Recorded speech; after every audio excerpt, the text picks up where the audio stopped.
আলহামদুলিল্লাহ, আজকে জাপানি কোয়েল পাখি পাঠায় দিচ্ছি নেত্রকোনা। 9000 জাপানি কোয়েল পাখি পাঠায় দিচ্ছি। এগুলো বাচ্চা প্রসেসিং চলতেছে, কাউন্টারের উদ্দেশ্যে আসলাম। এখন বাসে উঠাই দেবো কিছুক্ষণের মধ্যে। যারা অরিজিনাল জাপানি কোয়েল পাখির বাচ্চা খুঁজতেছেন যোগাযোগ করুন 01727598726। লোকেশন বগুড়া, সদর বগুড়া। যারা আমার ভিডিও দেখতেছেন লাইক করুন, শেয়ার করুন।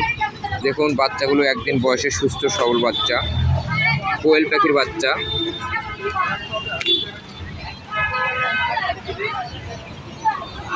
আমার কাছে পাবেন একদিন বয়সে সোনালী মুরগির বাচ্চা, হাইব্রিড, কালার বার, টাইগার, ফাওয়ামি। যে কোনো বয়সে রেডি মহিলা কোয়েল পাখি পাওয়া যাবে।